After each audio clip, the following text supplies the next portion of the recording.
Good morning everyone, Ian from RTO here.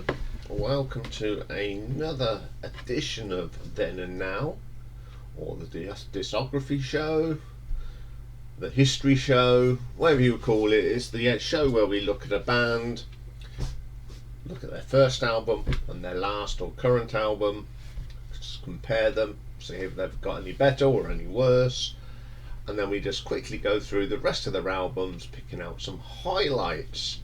Now today's band is a band that were around at the beginning of the new wave of British heavy metal, Angel Witch. Now I'd totally forgotten about these, I must admit, but I was watching, I'll tell you what I was watching a show on Sea of Tranquility with Pete Pardo and Martin Popoff, Friday at the Funhouse, and they did a show on where between different years between albums, and these came up. I think it was Martin Popoff, and I thought, good God, yeah. And then they all come back. I had this on a cassette that I got someone to record for me. So I went on Spotify and sat and listened to it and thought, God, this is good. And I thought, well, I'll do it then and now on them. So I've now got two albums that, well, I've put them all in the list. I'm going through them. I've had a listen to them all. But the ones I really like and they are in my library are the first and the current. So Angel Witch formed in London in 1976. It formed under the name of Lucifer, and the band is Kevin Hayborn, Rob Downing, Steve Jones and bassist Barry Clements. Lucifer split up. Steve Jones joined Bruce Dickinson to form Speed, and the remnants of Lucifer became Angel Witch. They've had to put up and put different people in the band, but we'll go through that as we go through today's little thing. So, debut album, self-titled Angel Witch, released in 1980 through Bronze Records, Name from the Past. The cover features a painting of John Martin's titled The Fallen Angels entering Pandemonium. This album was, they say, one of the key bands of the new wave of British metal movement. So on this album we have got Kevin Hayborn on guitars and lead vocals, Kevin Riddles on the bass, keyboards and backing vocals, and Dave Hogg on the drums. And the producer for this album was Martin Smith. So the album opens up with the title track Angel Witch. This starts off with one of them classic new wave of British heavy metal riffs. It's a strong track, I really like that. I love the drumming here. Okay, it's the 1980s, so the production's a little bit raw, but it's still great, is it? Brought back lots of memories. Atlantis. Well, this is so. If you put this on, you know it's new wave of British heavy metal from the first piece of them drums and them riffs. It's just great. Kevin Hayborn really giving it some on that one. Then we get White Witch. Really very 80s sounding, and this is dated a little bit, but what I like about this is Kevin's guitar solo. It's absolutely fantastic. Confused, solid track, killer riffs. If you like your heavy metal from the 80s, yes, ticks all the boxes. Excellent little track. Sorcerers. This track, it's one of them mellower tracks from the 80s and that new wave of heavy metal. And it's got these great power chords in it. It's a really strong song. Then we get Gorgon. What a bass line here. And Kevin Riddles. It's one of them typical 80s heavy metal bass lines. Strong track. Sweet Danger. Again, the drumming on this.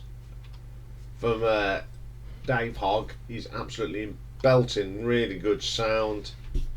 Let me get my favourite track on the album. I forgot how good this was. It's just one of the slower heavy metal tracks. Got some great power chords and a great vocal from Kevin Hayburn. Really good track. Angel of Death opens up with that great riffs that you got from the heavy metal of the day. Another good strong bass line. Terrific track. Devil's Tower. Now this is another great track. It's one of them slow eerie tracks. Bit Black Sabbathy, sort of dark, very dark track this is, and it's got a fantastic solo on this album, one of the best. What do I think of it? Now, I hadn't heard it for years, so when I put it on, I loved it. It was great to hear these tracks again that I hadn't heard from a very, very long time. I think it was an absolute belter of an album when it came out. But it took them such a long time to bring out the follow-up album. I think by the time they brought it out, everyone had forgotten about this band. But it is a great, great album. That's what I think it's good. So what about the pundits thought? They gave it... excuse me, I've got a little itch. You know, that irritating itch. There we go. Okay, generally with positive reviews. Journalist Paul Souter for the influential British paper in the day, Sounds, said, defined the album right as he said it was appalling, weedy, marred by a destructive, dreadful production and weak vocals. But Malcolm Dome, God bless him, said he loved the album. And to be quite honest, Malcolm Dome to me was Sounds, and I'd say I prefer what he said about it. He loved the album for its aggressiveness mixed with melody and declared it the album of the year, along with Girls' School's Demolition. Martin Popoff said that it's the only Angel Witch album of deep importance, being the first panoramic black metal statement of the modern era. Mike Stango of Sputnik Music reminds how Angel Witch is regarded as many as a new wave British heavy metal classic alongside the likes of Iron Maiden, On Through the Night and Wheels of Steel. Quotely agree. There's not. I couldn't find where it charted. I had struggled on that, but got some stars. All Music gave it a 4 and a bit. Collector's Guide to Heavy Metal gave it a 10 out of 10. Sounds, obviously not Malcolm Dome's give it 2, but Malcolm Dome gave it a 5. Sputnik Music 4. So let's have a look and put the nuts and bolts of this together. Song quality. I think the songs are good. Just everything about heavy metal, and there's still good songs today, I think. So I'm going to give that a 4 out of 5. Production.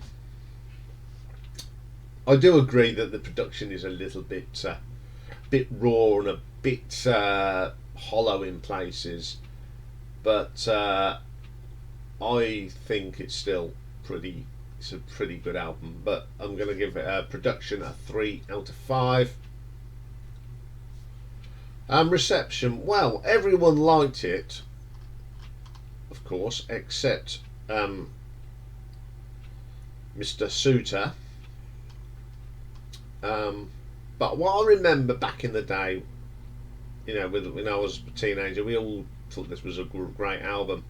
So I'm going to give it as a reception 5 out of 5 because it went down a storm. And so Angel Witch by Angel Witch gets an RTO ranking of 12 out of 15. Not a bad score. Okay, it's time to get in the time machine. We're going to go on a massive 39 years to 2019. And this is the it's amazing. You know, in 39 years they've only released 5 albums. Angel of Light came out in 2019.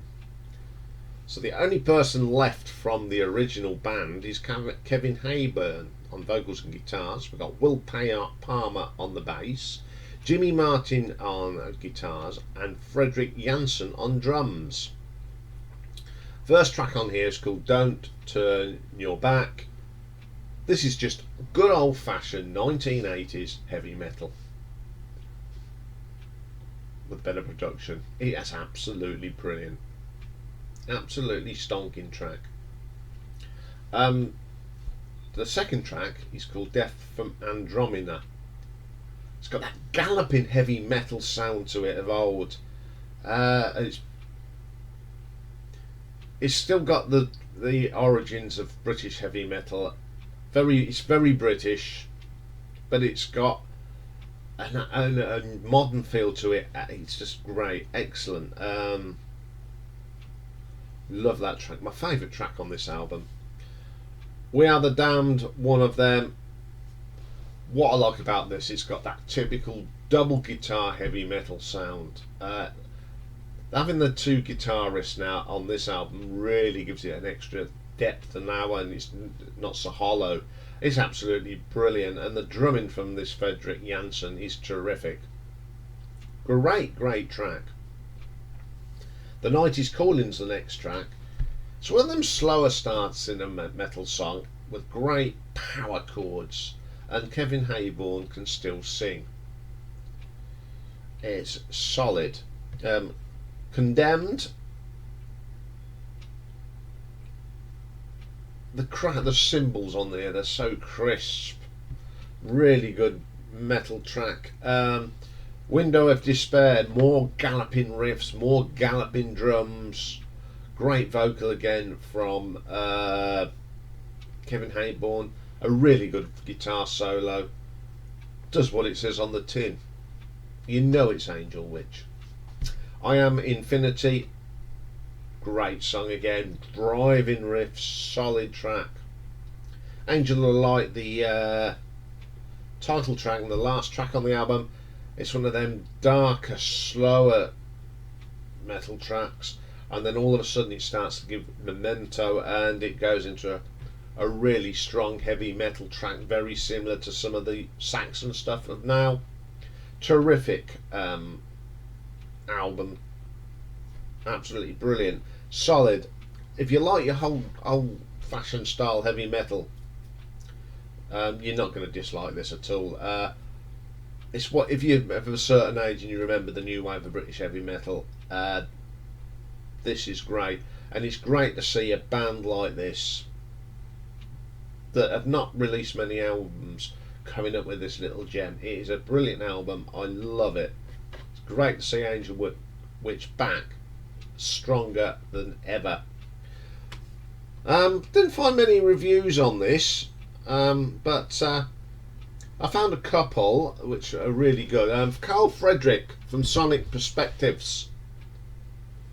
He opens up by saying it's one of the revered bands of the new wave of British heavy metal scene, and they return with an album of chock-full charging riffs, doomy atmosphere to please the most avid fan of this band. And he says Angel of Light feels more like the direct follow-up to that classic Angel Witch album. Despite there's so many changes and breakups over the last few years, the quality of the band's material has never been better. Couldn't agree more. Steel Drum from AngryMetalGuy.com said nearly after 40 years of dropping their debut, Angel Witch are back rocking like youngsters. If they keep things moving, Angel Witch would make a stable foundation for a third run.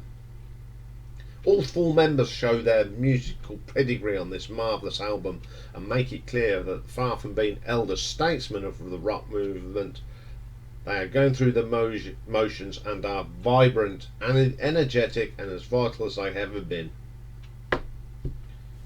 Absolutely brilliant. So, and that last bit, all thought that that last bit was from rockposter.com, written by Dave Pearce. And I totally agree with them. It is a strong album. If you haven't listened to this, go and listen to it if you like the first one. So, song quality. Some top songs on here. They haven't lost their knack, or Kevin hasn't. So it's 4 out of 5. Production. The production is absolutely brilliant. It's 80s style playing, recorded in the 21st century. 4 again. 4 out of 5. Reception. Now I can't remember this coming out, I must admit, but what I've heard of it is great, and reading the reviews, they were very, very good reviews, so I'm going to give it 4 out of 5. So it's all the 4s today for this album, giving it a total of 12. So a draw, and rightly so. I couldn't pick which one's better. Production wise, this one is, but for the song, if you compare them as albums, as with the songs and the playing on it, you can't pull them apart. So it's a draw. So let's just have a quick look at their other albums. In 1985, 5 years after the debut, they come up with the album which is not as good as the first one, and it's called Screamin and Bleedin. They've gone to a 4-piece now. They've got Dave Tatum on lead vocals, Kevin Hayborn does guitars and backing vocals, got a new bass player in Peter Gordelia, and Dave Hoggs on the drums. I don't like the singing on this. I like some of the playing. The first track is Child of the Night. Love this track. I do like it. Okay, the singing's not as good as Kevin's, but the drums from Dave Hogg are brilliant. Some great riffs from Kevin. It's a strong track. Then we get Evil Games. It's okay. Afraid of the Dark. One of them nice, slow, heavy metal tracks. I love the solo on that. And then we got the title track, Screamin and Bleedin. It's okay. The Reawakening. This is one of those tracks that is proper heavy metal, but it's the production that let this down. Whilst the Night, this is proper doom, black metal, whatever you want to call it, very Black Sabbath. It is the best track, and it's the best vocal on here from Dave Tatum. Then we've got Goodbye, it's alright. Fatal Kiss, I'm a bit out on that one, it's got some nice riffs. Then we get UXV, the keyboards are in, it's very 80s keyboards, it's pretty mediocre. Okay, a year later, so there's 2 albums in quick succession. We have Frontal Assault from 1986. Dave Hogg's gone, so it's David Tatum, Kevin Hayborn, Peter Gordelia, and now on drums is Spencer Holman. Frontal Assault's mediocre sort of track, Dream World. It's very bog standard, generic heavy metal. Rendezvous with a Blade, though, yeah. Some driving riffs on it, but the drumming's that 80s mix that no one liked. Religion Born Again it's just generic. Straight from Hell, very generic. She Don't Lie, yeah, as above. Take to the Wing, really strong start, although it's still a bit commercial. Something Wrong, not very good. Under Gods, it's pretty weak. Okay, so that was 1986, and we had to wait till 2012 for the next album, As Above, So Below. Kevin Hayborn's there, Will Palmer's on bass, and Andy Prestige on drums, so another lineup change. This is a better album, I must admit. Dead Sea Scrolls, this is a great track. Love the sound of this. The drum sounds absolutely brilliant, really hard and crunchy. Then we get Into the Dark. Kevin's vocal on this is great, real strong track. Gabura, probably one of the weaker tracks.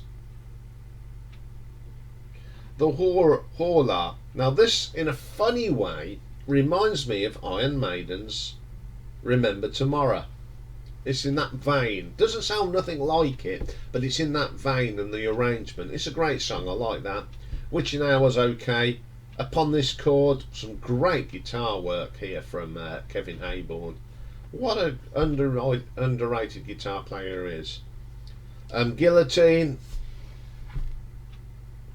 Crashing drums on this. Brilliant track. And then we get the last track, Brainwashed, which is just typical heavy metal. Lots of driving riffs, great little guitar licks, lots of shredding. It's a really strong track, and it is a really good album. So that's the very, very short but lengthy career of Angel Witch. I just hope we get another album. I haven't seen anything about a new album, but if they were just finish now on that last Angel of the Witch, it's a brilliant album. Okay, that's all for this week on Then and Now. Got the album artwork, and we're going to look at some of my favourite artwork by an artist or a band, Journey. They have come up with some belting covers. And don't forget, tonight 8 p.m. we're on the live stream. I know of 2 people that have come in and been talking to Dave, who is the administrator on Facebook, and he does a lot of background work on this channel, keeping up to date with what's going on. Got news on the poll that we started this week. Well, Dave has. He's the person that's keeping an eye on it for me. So join us for that. If not, I'll see you for the artwork show later. Bye for now.